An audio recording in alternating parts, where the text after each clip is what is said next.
Langsung.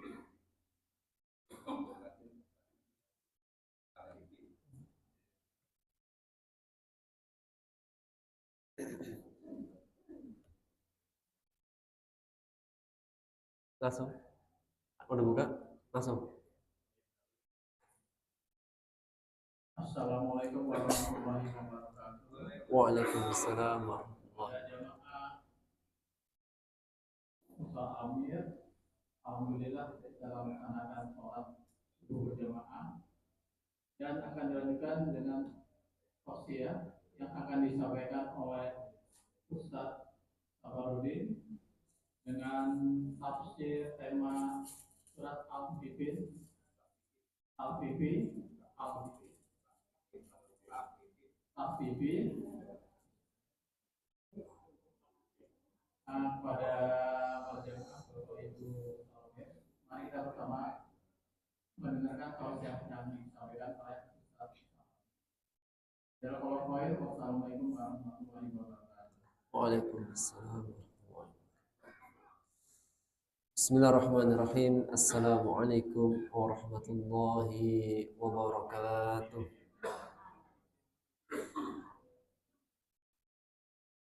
Innal hamdalillah nahmaduhu wa nasta'inuhu wa nastaghfiruh wa na'udzu billahi min shururi anfusina wa min sayyiati a'malina. Man yahdihillahu fala mudilla lahu wa man yudlil fala hadiya lahu. Asyhadu an la ilaha illallah wahdahu la syarika lah wa asyhadu anna Muhammadan abduhu wa rasuluhu la nabiyya wa la rasula ba'da amma ba'd. Allahumma la ilma lana illa ma 'allamtana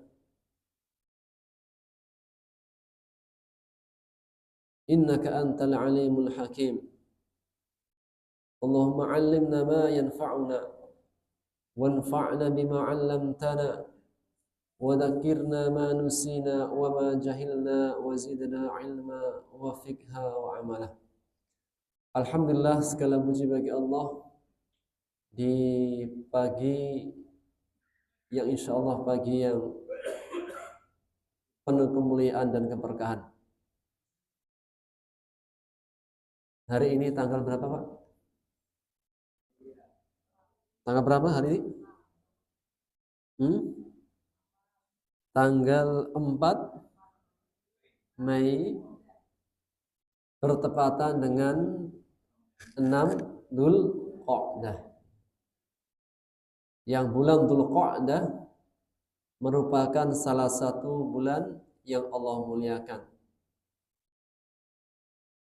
Dzulqa'dah, Dzulhijjah, Muharram dan Rajab.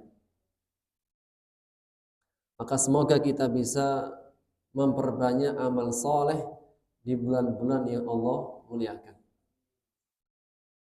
Insyaallah ta'ala di kesempatan yang mulia ini kita akan mengambil beberapa pelajaran dan faedah dari surat Al-Mutaffifin. Surat Al-Mutaffifin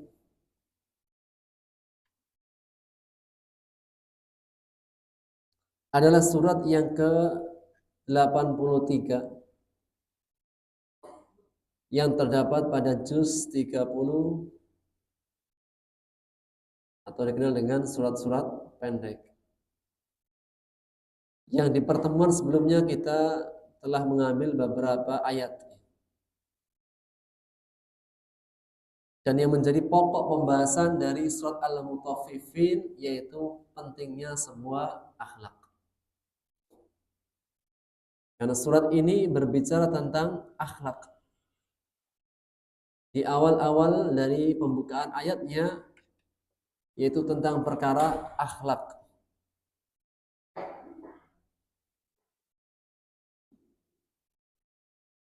Maka surat Al-Mutaffifin adalah surat yang para sahabat Nabi Muhammad SAW ketika mereka hijrah dari kota Makkah ke Madinah.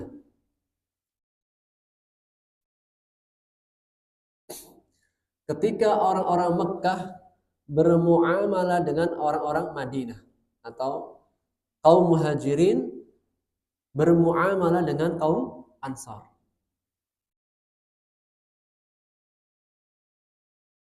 Ketika mereka bermuamalah di pasar, dan kita ketahui orang Mekah itu pedagang. Jadi cari barang dijual lagi. Adapun orang Madinah asli atau kaum Ansor, rata-rata mereka adalah petani. Mereka menanam, kemudian mereka memanen, kemudian dijual.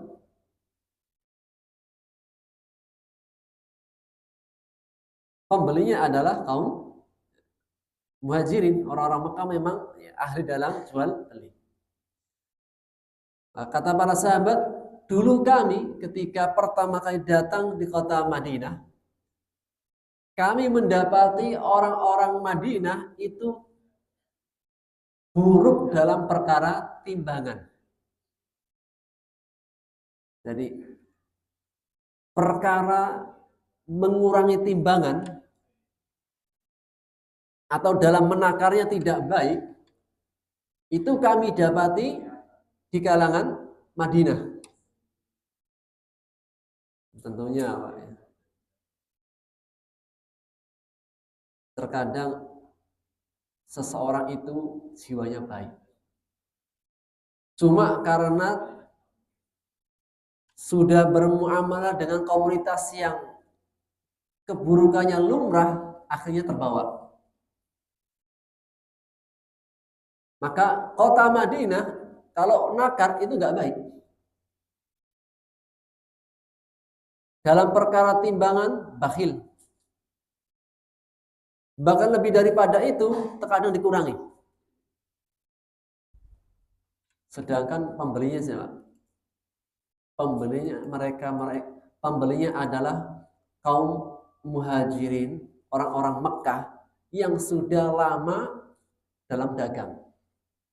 Siapakah orang yang lebih tahu tentang pengurangan timbangan? Para pedagang.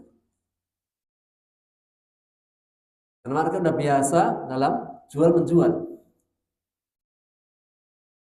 Maka mereka mendapati kaum Ansor ini kalau jual beli nggak baik dalam timbangan. Bakhil dalam timbangan, mungkin juga dikurangi. Sampai turunlah surat Al-Mutaffifin. Wailul lil mutaffifin. Celakalah bagi orang-orang yang berbuat curang. Jika mereka itu mengambil haknya, inginnya dipenuhi. Namun jika mereka yang menimbang dan menakar, giliran menimbang dan menakar, mereka mengurangi. Jadi kalau dia itu membeli, mintanya dikasih takaran pas. Tapi kalau dianya yang menjual, dia mengurangi. Dianya ingin diperlakukan dengan baik. Tapi ketika dia memperlakukan orang lain, tidak baik.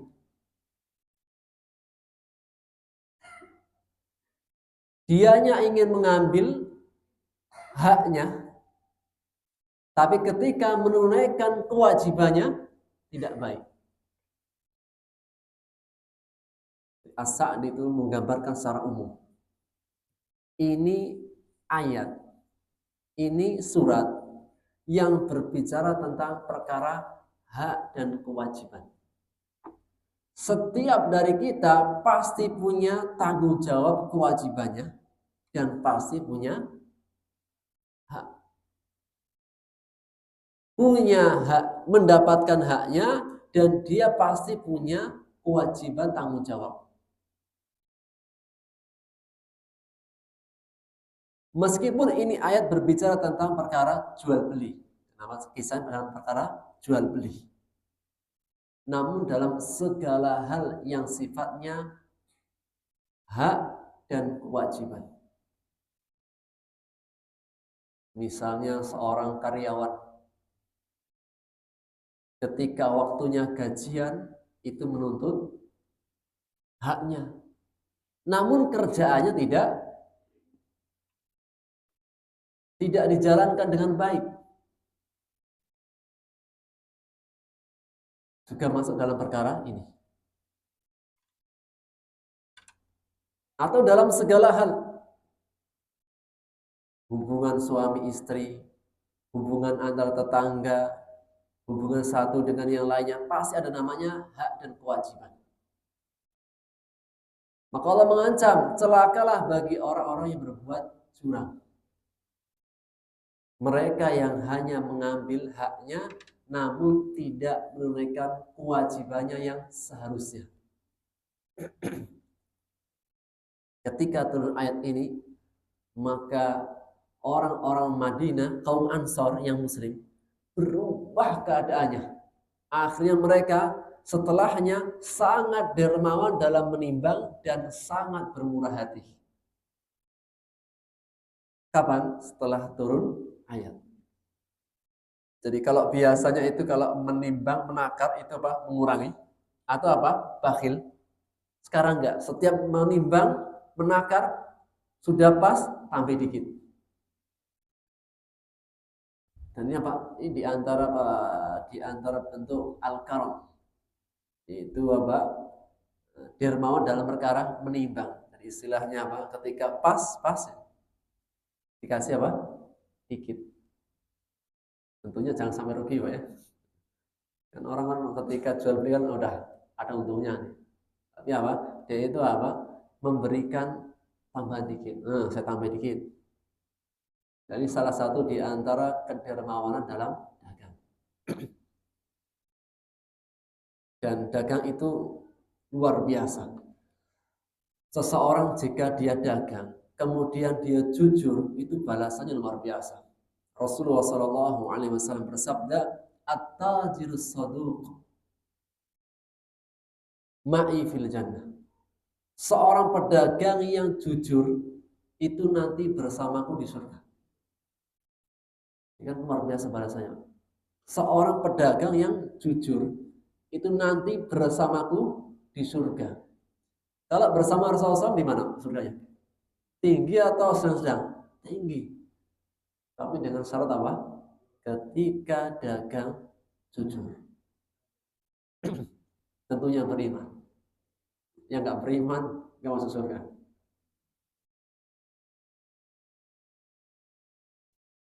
Maka setelah turun ayat ini, orang-orang Madinah itu kalau menimbang menakar dermawan dan senantiasa apa? Jujur dan adil dalam perkara timbang menimbang.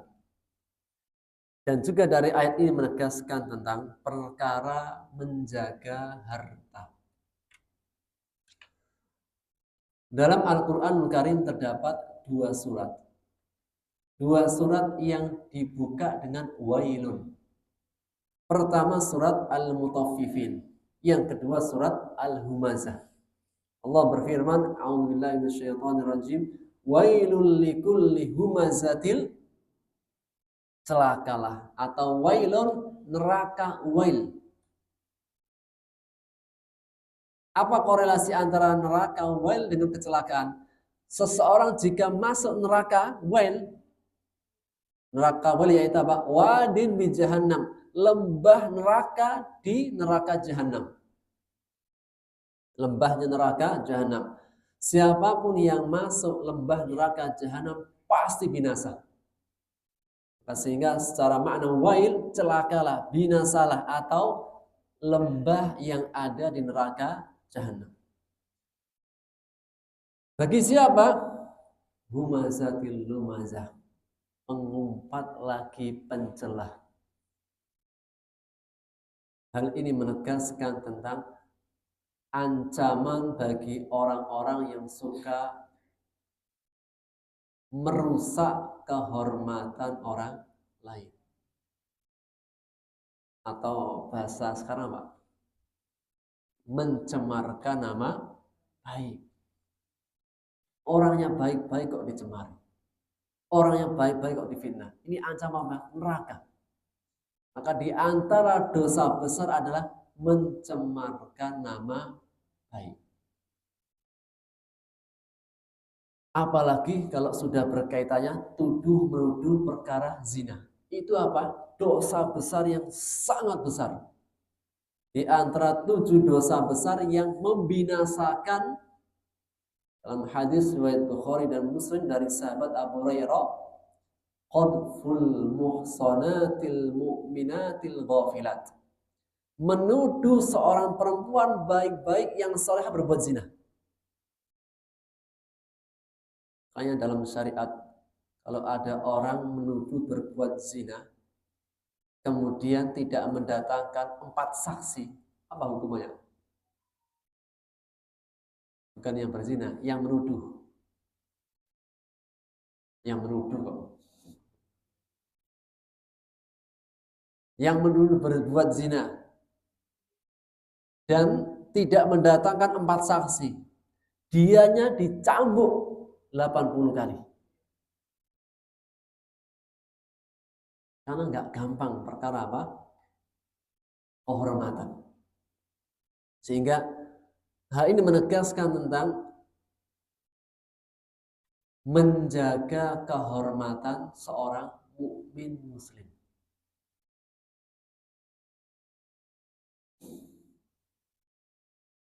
Yang kedua, wailul lil mutaffifin. Surat yang dibuka dengan wailun, surat al-mutaffifin. Celakalah bagi orang-orang yang berbuat curang.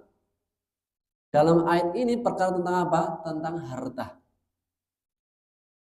Maka kata para ulama menegaskan, barang siapa yang ingin selamat akhiratnya, jauhilah 2 ancaman wail. Yang pertama, jangan sampai pernah engkau merusak kehormatan orang lain.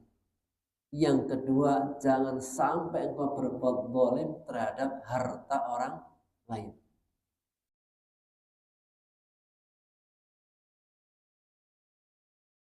Dan ini diantara tujuan syariat. Kenapa ada halal, haram, boleh, nggak boleh dalam perkara syariat? Untuk menjaga 5 hal dalam kehidupan. Menjaga agama, menjaga akal, menjaga jiwa atau nyawa, kemudian menjaga kehormatan dan harta. Agama, akal, nyawa, harta, dan kehormatan. Semua perintah Allah dan larang Allah pasti tidak akan keluar dari 5 ini. Kalau nggak menjaga agama, akal, nyawa, harta, kehormatan.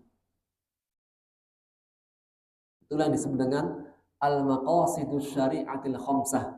Tujuan syariat yang 5. Baik. Maka di ayat 1 sampai 5 Allah memberikan ancaman kepada orang-orang yang berbuat curang. Dan ancaman yang dikaitkan dengan yaumul ba'ts, hari kebangkitan.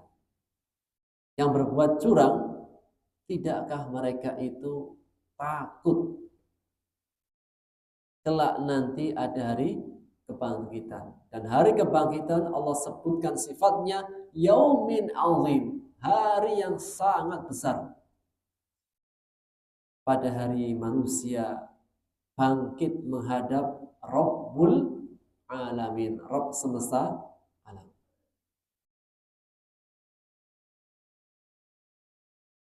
Pernah lihat orang di ini Pak, sidang. Meskipun dia itu dulunya doktor, profesor, ahli public speaking, kalau sudah di sidang itu gimana? Hah? Ya. Pasti ada kesalahan. Yang awalnya singa jadi kucing, dari sayur.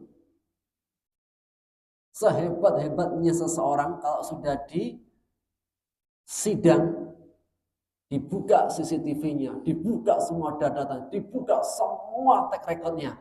Jadi apa? Sayur. Ini bahasa sekarang. Jadi sayur, Ustaz. Maksudnya gimana? Habis. Itu baru sidang di depan manusia. Gimana kalau sidangnya di depan Rabbil Alamin, Rabb semesta alam. Jangankan track record lisan, tangan, dan kaki. Hati saja kebaca. Dulu pengen apa, Pak?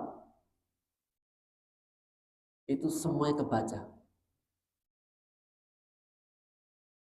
Apa saja yang disimpan dalam hatinya, Allah Maha mengetahui. Kalau mengatakan hari kebangkitan yaumin azim, hari yang besar. Setelahnya kalla inna kitabal fujjari lafi sijjin. Sekali-kali tidak. Sesungguhnya catatan orang-orang yang durhaka benar-benar dalam catatan sijjin. Wa ma adraka ma sijjin. Tahukah engkau apa itu sijjin? Kitabun marqum, kitab yang berisi catatan amal.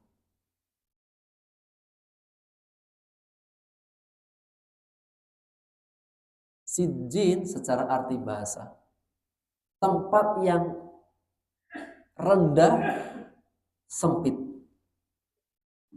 Rendah, sempit. Secara arti bahasa. Al-fujjar, orang-orang yang keburukannya itu lebih banyak daripada kebaikannya.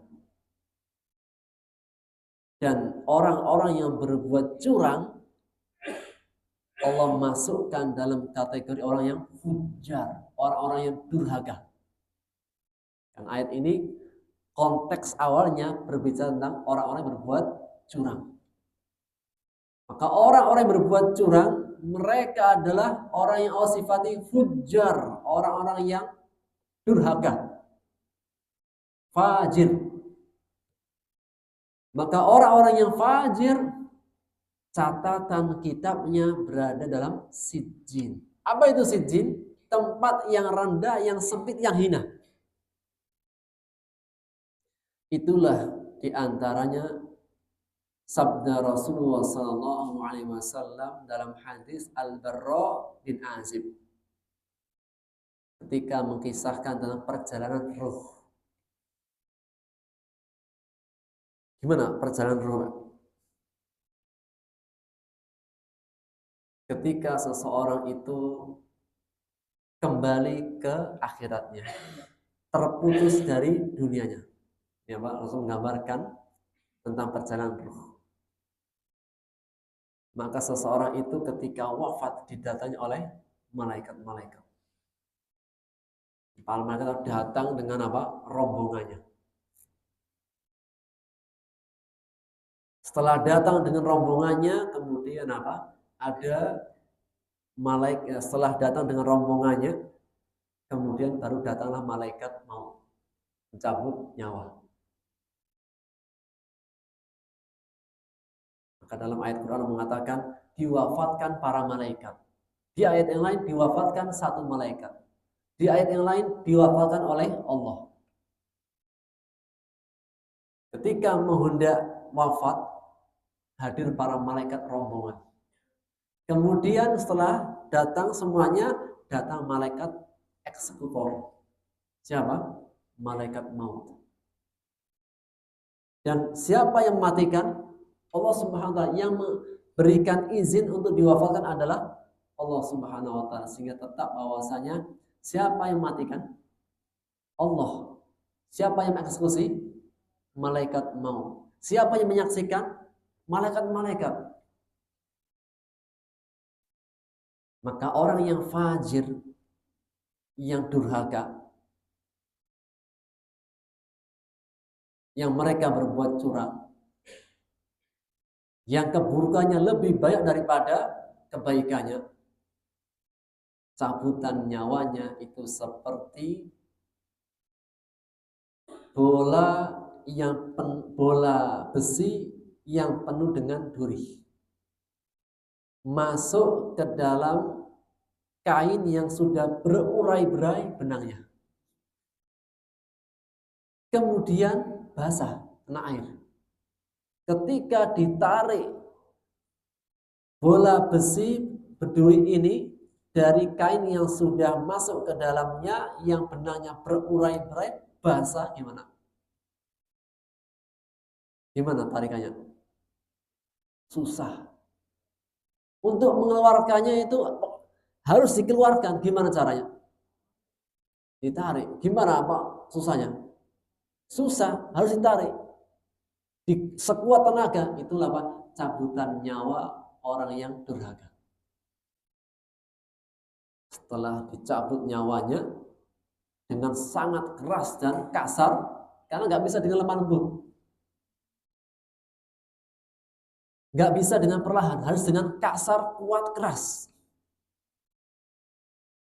Setelah dicabut, kemudian dimasukkan ke dalam kain kafan yang busuk, baunya pun sangat-sangat buruk. Kain kafannya itu menyeramkan, baunya sangat busuk. Kemudian dibawa oleh rombongan para malaikat ke atas langit. Dibawa ke rombongan oleh malaikat ke atas langit. Kemudian malaikat-malaikat yang di langit itu bertanya-tanya, itu siapa? Rohnya siapa itu? Kok baunya sangat busuk? Maka disebut namanya dengan nama yang dia dipanggil di dunia, Fulan bin Fulan. Sehingga nama kita di dunia itulah nama yang akan dipanggil di akhirat. Fulan bin Fulan.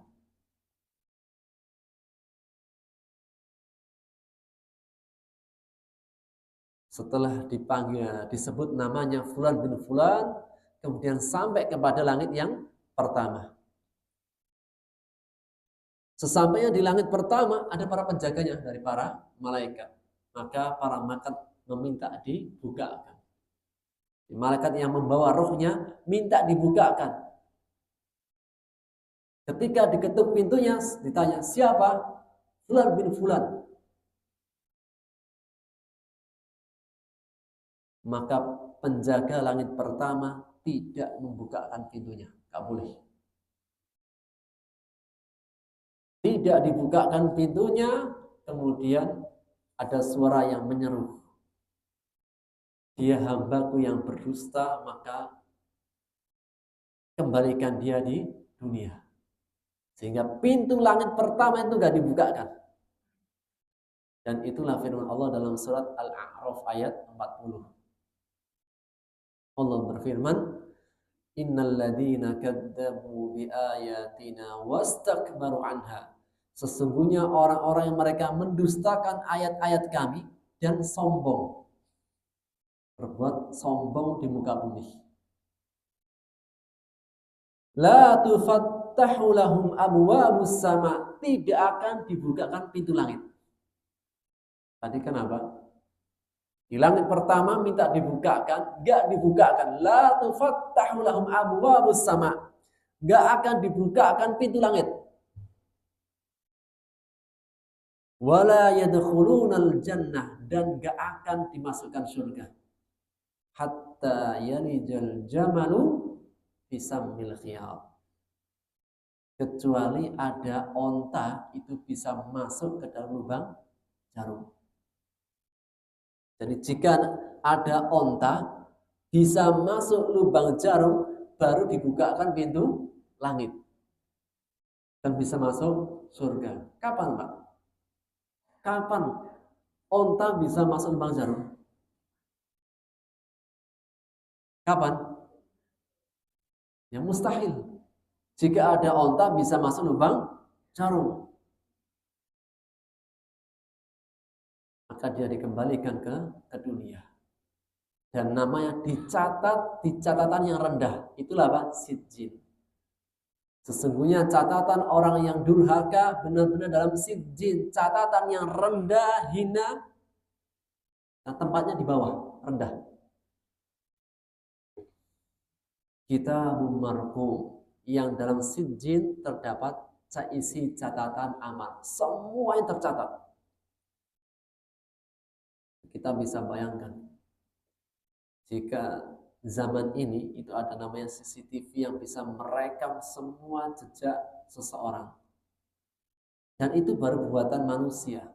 Bagaimana dengan CCTV-nya Allah?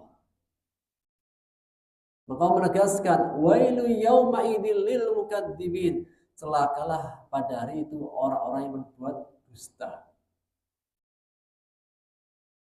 Siapakah orang yang mendustakan? Orang yang Allah sebut pendusta siapa? Siapakah pendusta yang Allah maksud? Alladzina yukadzibuna biyaumiddin. Orang-orang yang mendustakan, tidak percaya dengan hari pembalasan. Orang-orang yang jahat, yang zalim, percaya nggak dengan hari pembalasan? Orang-orang yang suka berbuat curang, zalim, suka ngambil haknya orang lain, durhaka, percaya nggak dengan hari akhirat?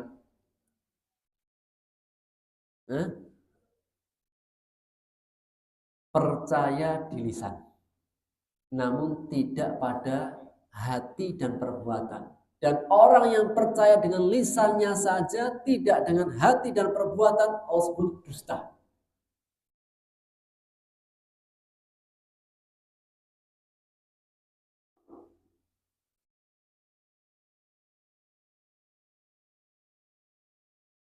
Ada seseorang mengatakan kepada kekasihnya, "Ayang beb, I love you."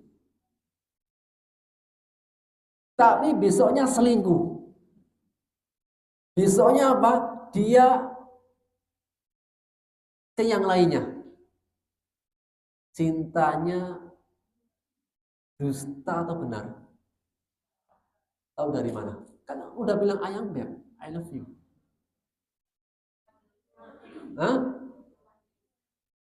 Kan sudah bilang ayang beb, I love you. Apa yang kurang? Hati dan perbuatannya.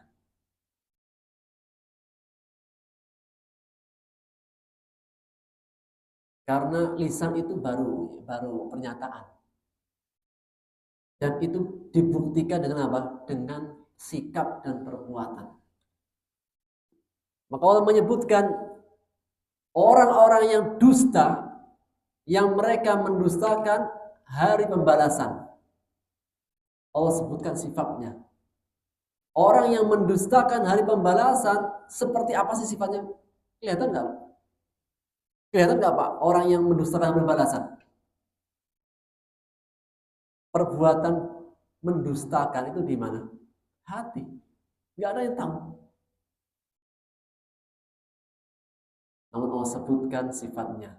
Wa ma yukadzibu bihi illa kullu mu'tadin asim. Dan tidaklah yang mendustakannya, orang dikategorikan mendustakan hari pembalasan adalah orang yang mereka mu'tadin asim, melampaui batas pendosa. Apa bedanya mu'tadin sama asim? Melampaui batas dosa.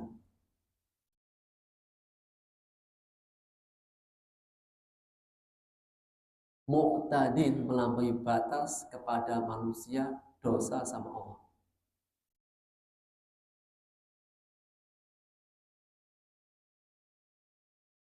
Melampaui batas terhadap hak-hak manusia. Curang, zalim, aniaya, jahat, menipu, dan seterusnya. Dan dosa kepada Allah. Jika ada orang yang berbuat curang, mudah berbuat curang, mudah berbuat zalim, seakan-akan dia itu nggak percaya dengan adanya hari pembalasan. Meskipun dia menyatakan, saya benar Pak Hakim, benar saya yakin dengan pembalasan, tapi perbuatannya curang. Ini apa? Pendusta hari pembalasan. Bohong dia.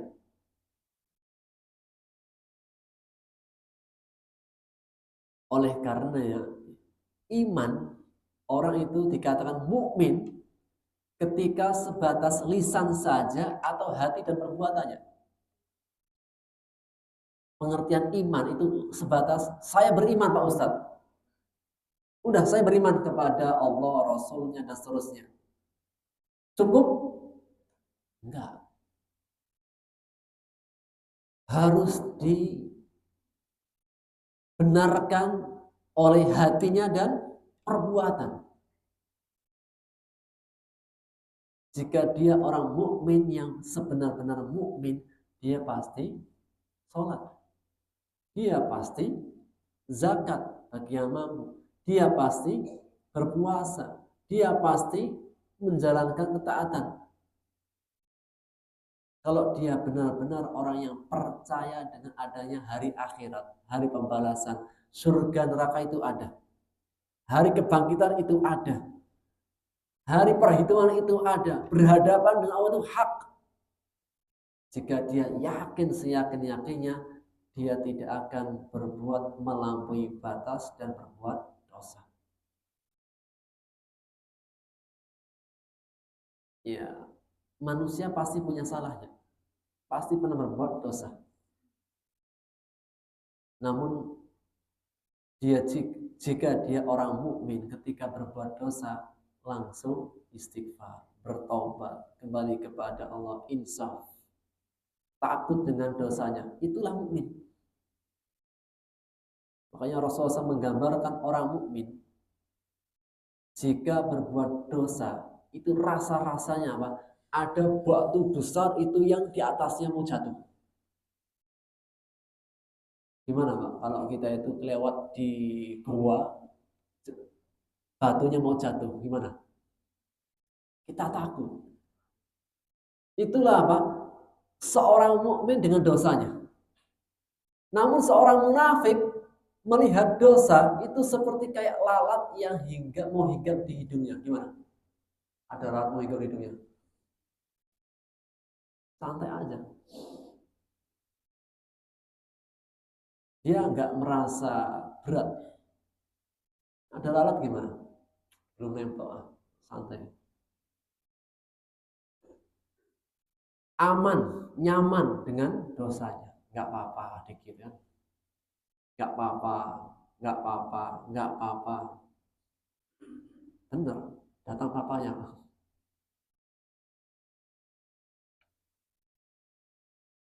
Maka sifat yang pertama, orang yang mendustakan hari pembalasan, mu'tadin athim, melampaui batas berbuat dosa.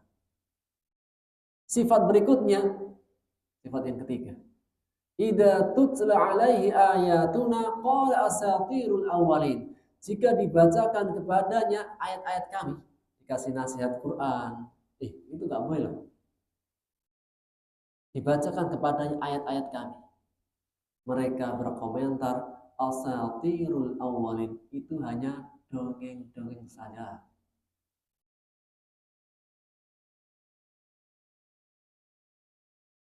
Allah mengatakan kalla bal, sekali-kali tidak.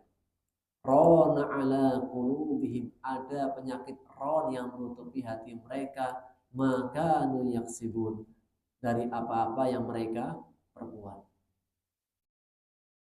Ketika dibacakan Quran, ketika dikasih nasihat Quran, dan Quran itu apa? Apa itu Quran? Kalamullah, firman Allah dikomentari hanya kayak dongeng-dongeng. Allah mengatakan mereka mengomentari hal demikian karena ada penyakit ron, noda hitam yang menutupi hati mereka, sehingga nasihat seperti apapun nggak ada manfaatnya. Ada nggak orang yang dikasih nasihat masuk telinga keluar telinga? Bahkan kadang nggak masuk telinga, nggak mau dengar.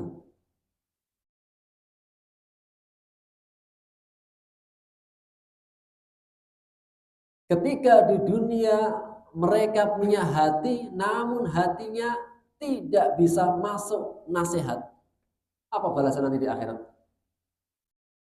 Jangan berbuat curang, masih curang, nggak diindahkan. Jangan berbuat zalim, masih zalim. Ya salah. Apa hukumnya? Yang pertama akan dihijab, ditutup dari melihat wajahnya Allah. Padahal kita tahu kenikmatan yang paling besar di surga, Pak. Menikah dengan 72 bidadari, Pak. Enggak.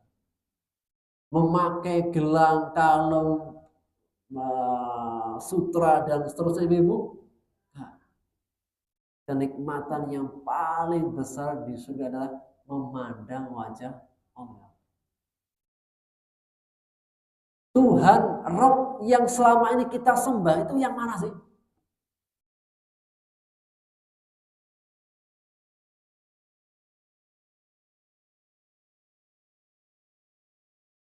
Maka Rasulullah SAW ketika menyebutkan tentang memandang wajah Allah, dalam hadis yang diriwayatkan oleh Bukhari Muslim dari Abu Sa'id Al-Khudri, sesungguhnya Allah Subhanahu wa taala berbicara kepada penghuni surga. Ya ahlal jannah, wahai penghuni surga. Maka penghuni surga langsung mengatakan, labbaika wa sa'daik ya Rabb.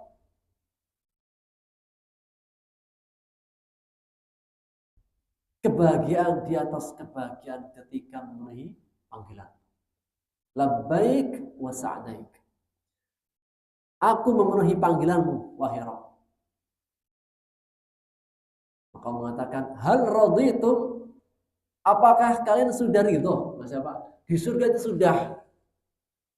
sudah ridho semuanya, sudah gak ada yang kurang. Sudah di puncak kenikmatan. Maka mereka mengatakan, apa yang kurang? Sungguh Engkau telah memberikan semua yang kita inginkan. Apa yang kita minta, apa yang kita inginkan, sudah semuanya. Dan Engkau telah menyelamatkan kami dari api neraka dan masuk ke dalam surga. Kenikmatan yang menurut mereka itu sudah puncak kenikmatan. Apapun dihadirkan. Tidak ada rasa sakit, bahagia terus, nikmat terus, muda terus. Udah apalagi kurang? Dan kenikmatan surga semakin bertambah hari semakin nikmat. Semakin bertambah hari semakin glowing. Kenikmatan surga itu semakin bertambah hari semakin cakep. Ada namanya pasar Jumat. Kalau di sini pasar apa? Di surga itu ada pasar Jumat. Di sini pasar apa? Pasar Hankam nanti orang. Maka pasar Jumat di surga itu yang keluar siapa? Para bapak-bapak, suami-suami. Ketika pergi ke pasar, pulang-pulang, para istri itu heran. Kok wajahmu makin muda, makin glowing, makin cakep. Padahal biasanya orang kalau dari pasar, gimana? Pasar Pondok Gede yang dibawa itu. Pas pergi baunya wangi, pas keluar baunya. Tapi kalau pasarnya surga, ketika pulang sampai yang di rumah itu terheran-heran, kok bisa ya? Dia pergi ke pasar, tapi kayak pergi ke salon. Bertambah terus kenikmatannya. Apa yang ya Allah sudah puncak kenikmatan. Kemudian setelahnya Allah membuka dirinya, membuka wajahnya. Dan itulah sabda Rasulullah SAW, sesungguhnya kalian pasti akan melihat Rabb kalian dengan begitu jelas dan terang, sebagaimana kalian melihat bulan pada saat purnama. Gimana kalau kalian lihat bulan di saat purnama tidak ada mendungnya, jelas terang benderang, dan tidak ada pemberian yang paling besar melainkan dari memandang wajah Allah. Itulah firman Allah, lilladzina ahsanul husna wa ziyadah. Sesungguhnya bagi orang yang berbuat baik, Allah kasih husna, kebaikan, maksudnya surga. Wa ziyadah, tambahan. Apa itu? Memandang wajah Allah. Dikasih surga, itu sudah kenikmatan yang sangat besar. Mereka kekal di dalamnya. Wa ziyadah, Allah kasih tambahan yang lebih spesial lagi. Apa itu? Memandang wajah Allah. Namun bagi orang-orang yang mendustakan hari pembalasan, mahjubun, mereka akan terhalang dari rahmat Allah, yaitu memandang wajah Allah. Yang kedua, summa innahum lasalul jahim. Yang ketiga, mereka masuk ke dalam neraka jahim. Sudah tidak bisa melihat, memandang wajah Allah, mereka masuk neraka jahim. Yang ketiga dikatakan dibuli. Apa buliannya? Hadalladzi kuntum bihi tukadzibun. Inilah adab yang kalian dulu dustakan.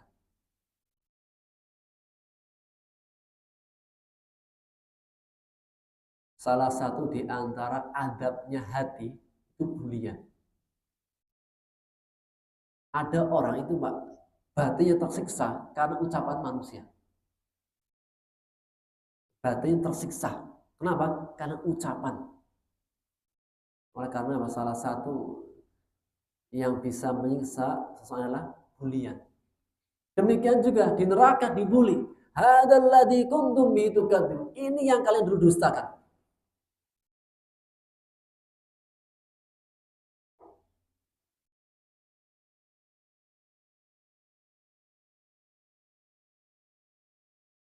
Maka orang-orang yang mendustakan hari pembalasan, apa hukumannya?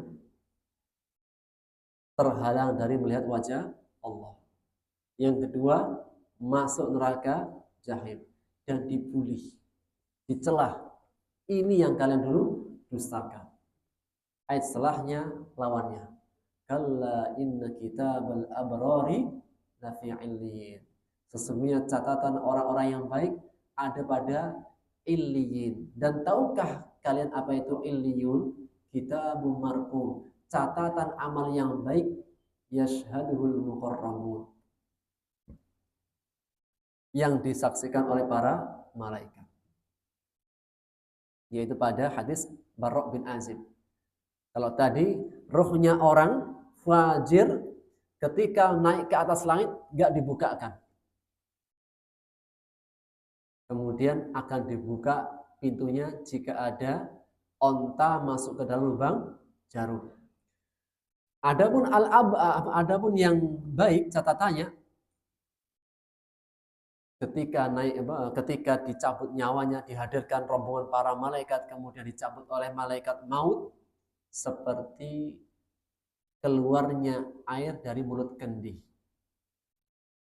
Kalau kita menuangkan air gimana? Gimana sifatnya air keluar dari mulut kendi?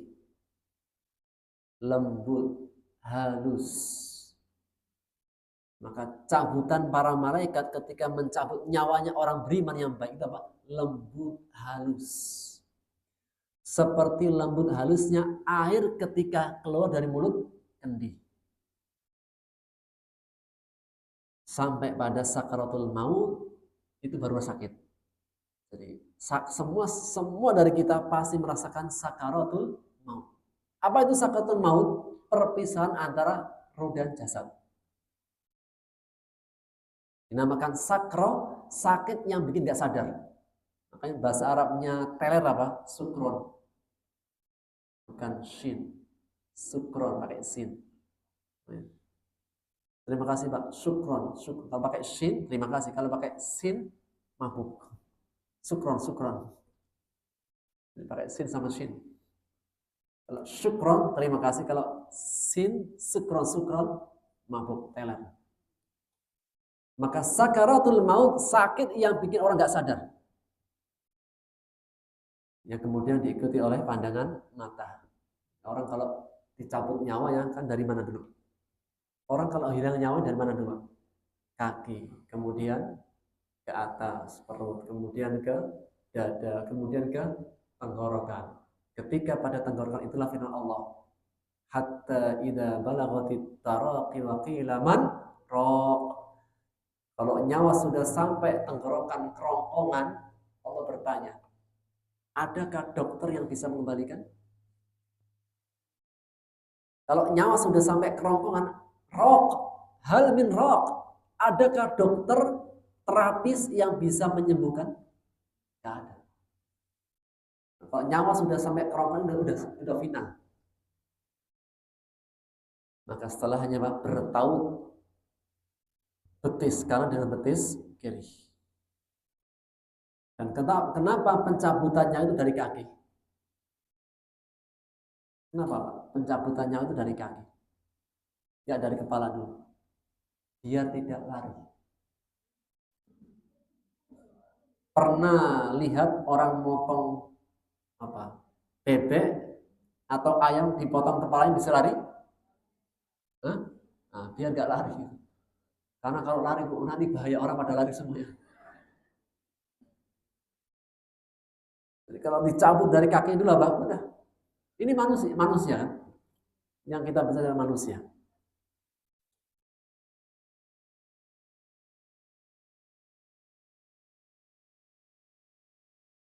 Ketika sudah dicabut nyawanya, kemudian diambillah oleh rombongan para malaikat, dibawakan kain kafan dari surga, wangian dari surga, kemudian diangkat ke atas langit, dipanggil, siapa itu nama? Itu rohnya siapa kok wangi semerbak? Dipanggil namanya Fulan bin Fulan. Nama yang dulunya dipanggil di dunia. Oleh karena apa? Pentingnya kita itu punya nama yang baik. Yang punya nama nggak baik ganti sunahnya.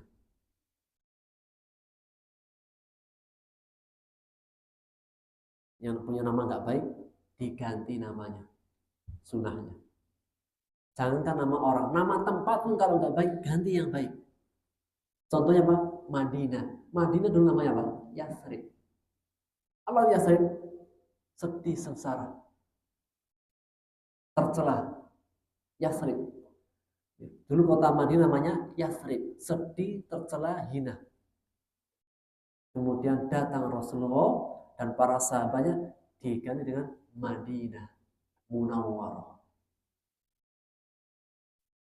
Ketika dipanggil namanya dengan nama bapaknya Fulan bin Fulan, kemudian di langit pertama minta dibukakan. Siapa? Sila marhaban, disambut oleh para malaikat, dibukakan. Lewati pintu langit yang kedua, disambut seperti yang pertama tadi. Sesampai di pintu yang kedua, dibukakan. Sampai ke langit yang ketujuh. Di langit yang ketujuh, Allah mengatakan, catatlah namanya dalam Illiyin. Maka catatan Illiyin adalah catatan yang ada di langit yang tujuh, yang tinggi, luas. Allah mengatakan, kalla inna kitabal abrari lafi Illiyin. Ketahuilah sekali-kali tidak, sesungguhnya catatan orang-orang yang baik berada adalah Illiyin. Wa ma adraka ma Illiyun. Tahukah engkau apa itu Illiyun? Kitabun marqum, catatan amal orang baik yang disaksikan oleh para malaikat. Jadi yang menyaksikan kebaikan kitab, kebaikan amalan siapa? Malaikat. Allah tegaskan kembali, innal abrara lafi naim. Orang-orang yang baik benar-benar dalam kenikmatan. Dan makna an-na'im, salah satu di antara nama surga Jannatul Na'im. Dinamakan Na'im karena kenikmatannya dirasakan oleh hati, roh, dan jasad. Dinamakan surga an-na'im karena kenikmatannya dirasakan oleh hati, rohnya, dan jasadnya. Karena mungkin saja hatinya itu senang, tapi jasadnya terluka. Atau jasadnya itu penuh dengan kenikmatan, hatinya sakit. Mungkin hatinya senang, gembira, tapi dianya apa? Jasadnya itu sakit. Atau sebaliknya, jasad itu kelihatannya sehat, tapi hatinya tersakiti. Namun kenikmatan surga enggak. Naim, hatinya senang, jasadnya pun benar-benar jasad yang sangat benar-benar kenikmatan, dan roh. Demikian juga dengan rohnya. Alal ara'iki yanzurun, mereka itu apa? Duduk di atas dipan-dipan sambil memandang. Dalam tafsirnya memandang sungai, memandang istananya yang besar, memandang anak-anak yang imut-imut di surga, memandang semua kenikmatan yang memanjakan mata. Kita itu senang melihat apa, Pak? Kita itu senang melihat apa? Gimana kita tuh memanjakan mata? Bisa melihat sungai, melihat pemandangan, melihat gunung, melihat istri. Ini juga memanjakan hati. Melihat anak-anak, punya anak imut-imut, gemesin, itu juga memanjakan. Punya cucu gemesin, itu juga apa? Memanjakan mata. Apalagi melihat kucing, punya kucing imut-imut, ini juga memanjakan hati. Dan di antara memanjakan mata dan hati yang paling puncak adalah memandang wajah Allah. Ta'rifu fi wujuhim nadratan na'im. Engkau mengetahui di wajah mereka penuh dengan kenikmatan. Kemudian mereka dikasih minuman rahiqil makhtum, minuman yang sangat nikmat yang masih disegel. Kita misk. Selesai minum minuman ini, aromanya bau minyak kasturi. Atau leknya apa penutupnya baunya minyak kasturi. Minuman rahiqil makhtum, minuman yang jika habis minum itu baunya semerbak minyak kasturi. Mungkin di dunia saja kalau kita itu makan jengkol, apa yang keluar baunya? Atau kita minum, orang yang minum minuman keras, itu kan baunya apa? Alkohol. Atau yang suka ngerokok, itu baunya mulutnya pasti apa? Enggak mungkin minyak kasturi kan? Rahiqil makhtum enggak. Tutupnya, bau mulutnya itu khitamu misk. Wa fi dzalika falyatanafasil mutanafisun.